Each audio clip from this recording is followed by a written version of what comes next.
Hey, you guys, and welcome to my channel. I'm using my car light. I meant to get with you guys a little bit earlier today, but my day slipped away from me. But I'm here right now. I'm here right now, you guys. So, I have a few important points I want to make to you guys, just some observations from the private and public support groups that I run. And I'm like, okay, sometimes it is an indication to me of what I should, bring up to you guys. So the first thing that I want to say is a lot of times you're struggling with moving on because you're not making a head over heart decision. You're still putting your heart over your head. Because if you were making a head over heart decision, you would be operating out of the facts. It would be very black and white, right? You wouldn't have your emotions holding you back. And I always tell you guys, emotions are lagging behind our logic. All right. It takes a while for that to catch up. Usually. And on top of that, you guys, how many times does someone get to show you that they're not going to respect you? That they're not going to be able to be what you need and require them to be, let alone even what you wanted, but what you actually need. How many times do they get to show you that? This is the question. And then there's so many psychological things, you guys, that are going on behind the scenes that's also hindering a lot of survivors from moving forward. On a thread, someone said, well, I don't think they're being intentional about it. And that's the blockage for them. It's like, well, they're hurting me, but they're not doing it on purpose. So, I think they mean well, but it just doesn't come out that way. Well, let's say that someone has a mental illness. In their mental illness, they black out and they try to kill you. They're mentally ill.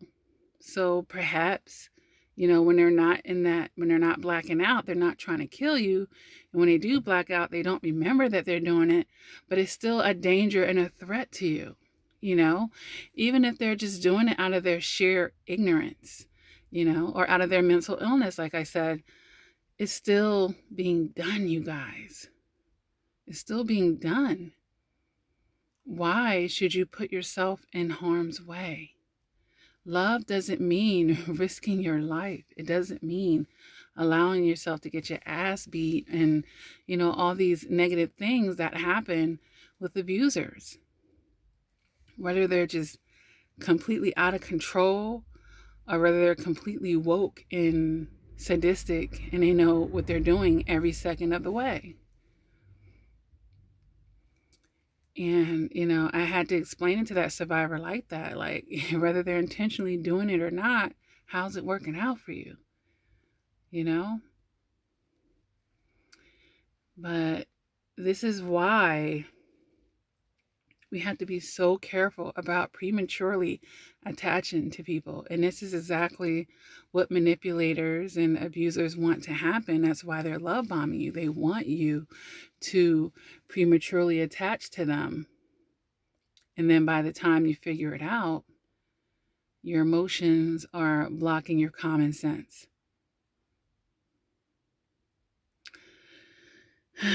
So you have to shift gears, you guys. We have to shift gears. I mean, are there times in our life where we can make a heart over mind decision? Yes. But, that takes wisdom. It takes emotional maturity, you guys, to know when those times are. And, mixing them up, doing one when you should be doing the other it's just going to set you back. It's going to set you back and repeat the cycles, you guys. So we have to learn how to make those head over heart decisions. Doesn't mean that you don't love them. Doesn't mean that you don't care for them. Doesn't mean that you didn't try or want it to work out.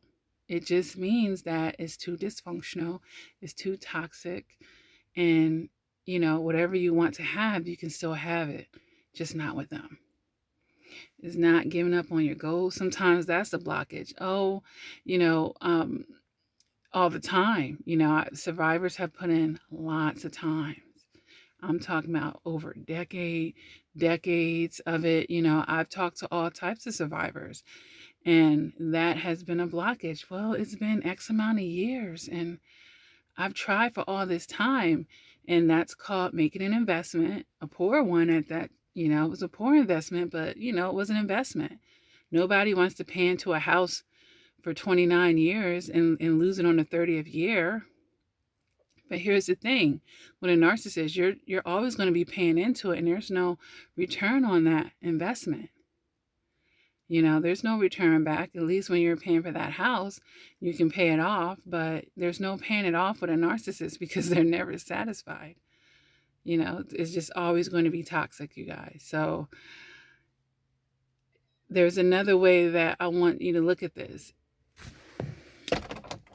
Wonderful. It's because you put in that time that you're not willing to waste another moment of your life. You know, it's because of that.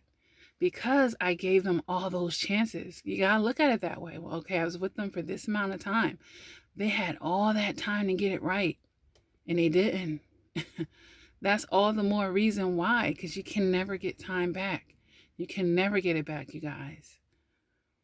And that's why I've said so many times that we have to start respecting and valuing our own time. And stop being so nice. Ugh, I don't even like the word nice anymore. Think about how many times somebody called you nice. That means that you're willing to put other people before you, like, all the time. Oh, that's nice of you. You're willing to take less than what you really deserve. Oh, that's nice of you. You're willing to overgive. Like, I think I made a video maybe 2 years ago about being nice, too damn nice. I don't, want to be known for necessarily being nice. No. Mm-mm. We're going to get there, you guys. We're going to get there, but it's just going to take reprogramming your steps, reordering your steps, changing the way that you process things and go about things. Think the way that you're perceiving things. Perceptions matter a lot. Damn it. I guess it's time to cut this video off. It is late at night and I need to get my behind in the house. I'm actually pretty tired, you guys, and my bed is definitely calling me, and I've been dedicating myself to getting more beauty sleep. Can you tell? Can you tell when I'm getting more well rested? You do the same too. Don't be up losing sleep, stomach hurting, worried and anxious and anxiety because you have to break this connection. It's something to celebrate. You're going to feel better. You're going to feel better. Maybe your toxicity doesn't see it, or, you're letting your emotions drown out the logical part of you that knows that this is the right thing and you're going to benefit from that. And you're giving yourself the opportunity to get what you actually deserve. All right, you guys, I don't want to babble on in this, and I don't even know what I'm going to title this, but, just a few thoughts. That's what we'll say. Just a few thoughts. Just a few thoughts. Just a few thoughts, you guys. Let's step it up. Let's do better. Let's do better. You know better, do better. Okay?